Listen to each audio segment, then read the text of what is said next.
After the stunning news over the weekend about Oleksandr Usyk vacating the belts, there is many moving parts in the heavyweight division. So what next for boxing's glamour division? Hello everybody and welcome back to Full House Sports. Here myself, Charlie. I'm on for the video stats. Please like, comment and subscribe. Anything you guys do is greatly appreciated as I try and become a one-man sports news bandwagon. Once again, there is loads of sport going on at the minute. Obviously, we've still got a World Cup going on. The Nations Championship in rugby is coming up. Wimbledon, obviously, is going on at the moment. There's also big things happening in the athletics world at the moment in terms of starting to move towards those big summer championships. There's a lot going on. Horse racing, cricket, we've obviously had that. And as well, boxing, which is always going on all round the year, really. And it's a sport that I do cover on the channel. I haven't done a video for a while on it. I will talk about Boots Zayas and what happened there, and also Ben Whittaker. So if you're looking forward to that, please subscribe. It is greatly appreciated. Like I said, I do talk about all sports, so there will probably be something there for you. Right, moving on to Usyk and the heavyweights. And where to begin, really? I was out actually on Friday night with my girlfriend, and I just sort of my phone started buzzing a little bit. It was my mate, who's also a massive boxing fan, and he just texted me saying, I didn't text me until later, and it said, Usyk's retiring then. I said, sorry. And then I looked at my phone, I went on X, and I looked at it, it said, oh, he's not retiring, but he is vacating the belts. So there was a lot really to come out of that, and there's a lot to discuss. Obviously, Usyk vacating is massive for the division. I think it's the right decision for a couple of reasons. I think, for one, he unfortunately wasn't active enough to keep the division moving. We have guys like Caballero, who now is a champion. I'll talk about that in a minute. Italma, Sanchez, all sort of waiting in line awkwardly and not able to get a shot because Usyk was tied up in various rematches or exhibitions, so to speak. I think this is good for the division in that aspect. Now, I'm not going to do a video paying tribute to Oleksandr Usyk because he's not retiring. He was quite keen to reiterate that. So, yes, he's one of the greatest heavyweights of all time, but I'm not going to do a video paying tribute to him because I don't think there's any need to with him just vacating the belts. What this means for the heavyweight division, though, is now I see the heavyweight division almost like a chessboard where things are moving around, people can jump the queue with a win here and there. And also we've got 4 vacant belts that really are up for grabs. I mean, the WBC is now with Ajit Caballero. He has been elevated.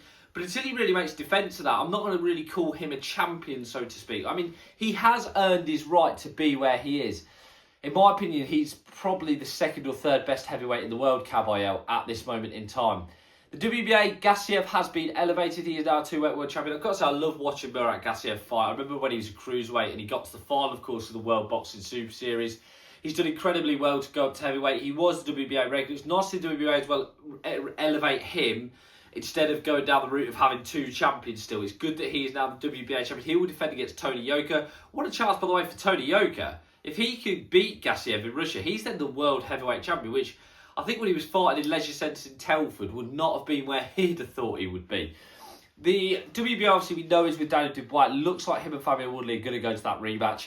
I'll be honest, I don't see things really being different in this rematch. If anything, I see it more being more decisive. And then the IBF, which is, of course, the vacant one. Now, the IBF tend to be the one that follows the rankings quite strictly.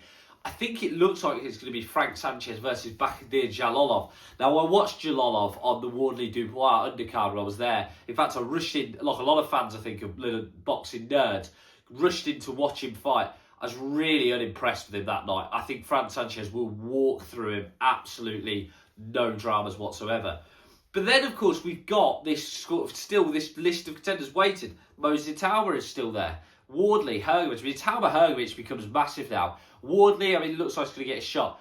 AJ and Fury, what now do they think? Could they think, right, let's delay the fight, or are they just going to go for it anyway? Or could one of them pick up a belt going into their fight at the end of the year?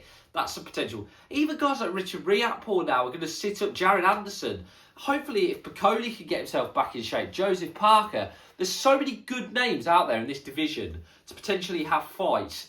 I really hope we see a lot of these 4 world titles. I don't necessarily like having 4 world champions, but I don't mind it if they're all active and there's lots of fights. And we do eventually get to the point of when we've got a number 1. Because a lot of these guys now are also going to be interested again in what's potentially out there. As for Usyk, if it's not retirement, I think there's only one way. And I've said this on the channel before, actually. I think it's got to be Zuffa. I think it's got to be going to Zuffa. Although we've seen them start to recognise more orthodox belts in terms of, McKenna Alinga is for the WB or the IBF, middleweight title on their doubling card. I still think they'd rather have their own thing. And for the Zuffa heavyweight title, it wouldn't surprise me if Usyk went there for big money, especially with him being the lineal heavyweight champion. If they could get the lineal heavyweight champion in their roster, what does that say about their pulling power and also their legitimacy? There's rumours of potentially he wants to fight Deontay Wilder. Eddie Hearn was quite public in stating that. Whether that's a fight that happens or not, I don't know, but I think it's very interesting to see if that is the case. And if not, then Zuffa still there's potential fights there. Jag was there, Andy Ruiz is there.